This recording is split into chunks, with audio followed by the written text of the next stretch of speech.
आदरणीय अमित मिश्रा जी आ चुके हैं, इनका लिए जोरदार ताली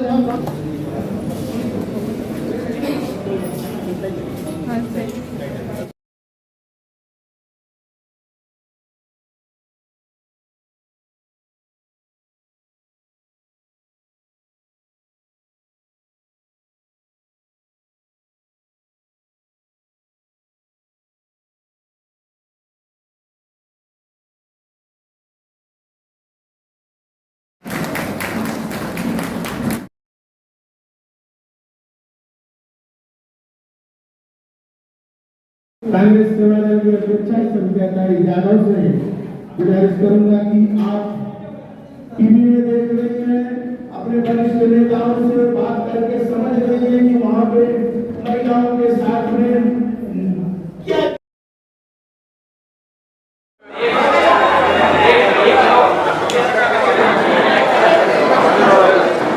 सब लोग अपने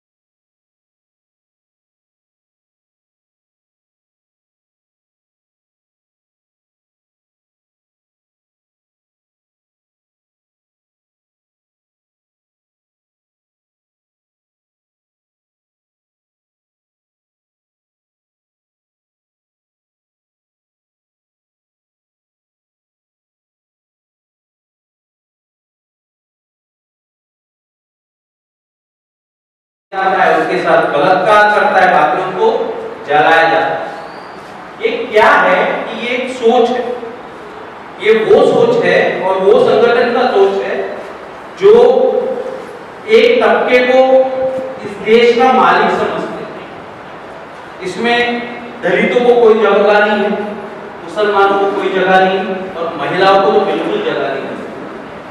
और ये संगठन का नाम है आरएसएस। और हमें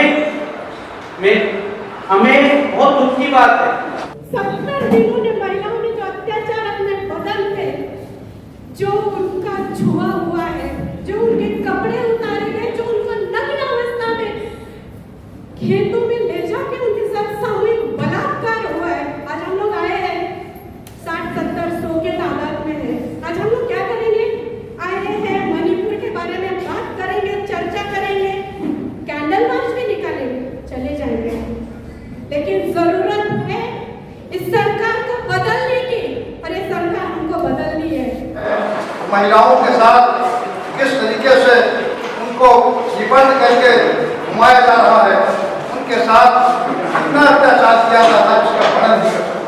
उसकी जितनी भी भर्त्सना की जाए कम है। देखिए, महाराष्ट्र प्रदेश कांग्रेस सेवा दल की तरफ से आज का जो कार्यक्रम का आयोजन किया गया था और हमारे राष्ट्रीय महासचिव और महाराष्ट्र के प्रभारी लालजी मिश्रा जी और महाराष्ट्र सेवा दल के पूर्व अध्यक्ष दायमा जी, हमारी महिला विंग की अध्यक्षा सविता जाधव जी और वसई विरार के हमारे ज़िला अध्यक्ष रतन तिवारी है और हमारे कल्याण डोंबिवली महानगर पालिका के हमारे अध्यक्ष लालचंद तिवारी जी और उसी तरह कम्युनिकेशन के ऑल इंडिया के जॉइंट कोऑर्डिनेटर दानिश लांबे जी और तमाम हमारे सेवा दल के कार्यकर्ता यहाँ पे मौजूद है।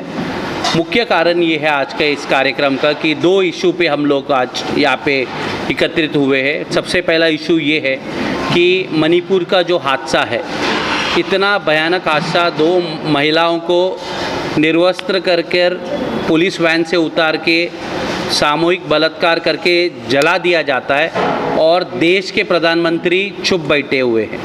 देश के प्रधानमंत्री के पास ना रीढ़ की हड्डी है ना जबान है। आपको खड़े होकर इन महिलाओं के लिए इनके न्याय दिलाने का आपको काम करना चाहिए था, मगर आप अपने जिम्मेदारी से भाग रहे हैं। और दूसरा मुख्य इशू ये है कि 2 दिन पहले महाराष्ट्र के संभाजी भिडेकर एक आरएसएस के पूर्व स्वयंसेवक है, जिन्होंने महात्मा गांधी, जिनको हम राष्ट्रपिता कहते हैं, इनके बारे में संभ्रम फैलाने का कोशिश किया, गलत फहमी लोगों के बीच में और उनका बदनामी करने का कोशिश किया। इसलिए आज हम सब लोग यहाँ पे जमा हुए थे, सेवादल के कार्यकर्ता, और हमारी मुलुंड पुलिस स्टेशन के सीनियर पीआई कोतंबरी जी, उनके साथ यही हमारी मांग है कि जल्द से जल्द मुलुंड क्षेत्र से एफआईआर दर्ज किया जाए, क्योंकि ये एक शुरुआत है।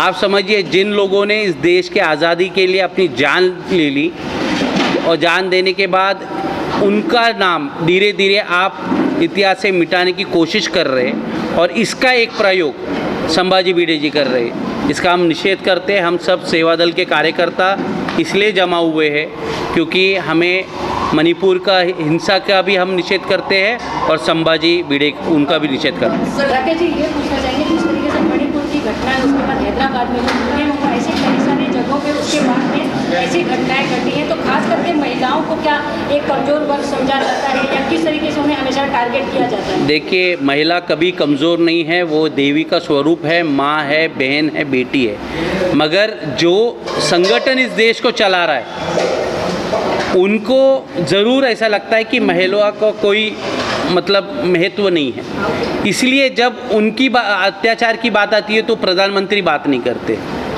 तो ये मानसिकता के खिलाफ लड़ाई है, और मुझे विश्वास है कि सेवादल ये जो संगठन है, ये हर जात धर्म के लोगों को अधिकार देने का काम करती है। और महिलाओं को हम, जैसे हमारे लालजी मिश्रा जी ने कहा कि सोनिया जी ने 33% आरक्षण पंचायत और जेडपी के मेंबर के चुनाव में दिया है, इसी तरह आप महिलाओं को मुख्य भूमिका में लेके आ सकते हैं, और यही काम कांग्रेस और सेवादल करेगी। अंग्रेज़ों ने जब अपने देश पे कब्जा किया है तो सबसे पहला जो लड़ाई लड़ी वो बैटल ऑफ प्लाजो लड़ा।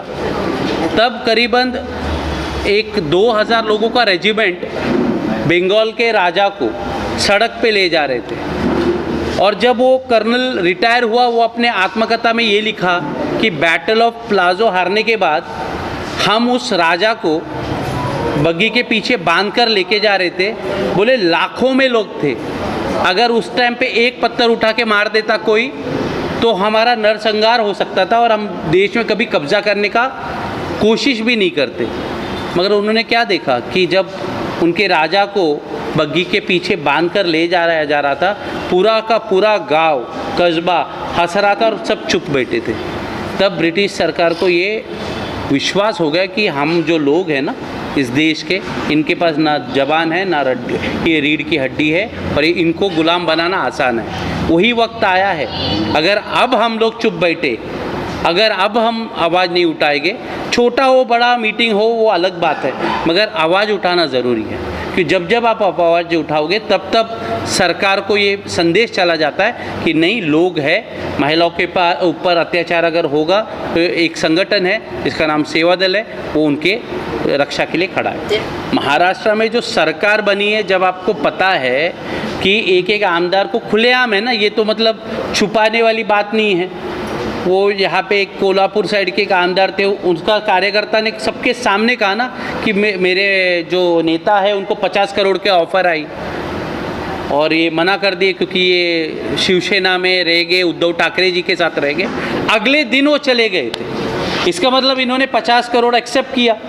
जब सरकार का बुनियादी इतने पैसे से हो रहा है, आज आप देखिए राष्ट्रवादी का एक पूरा बड़ा भाग चला गया।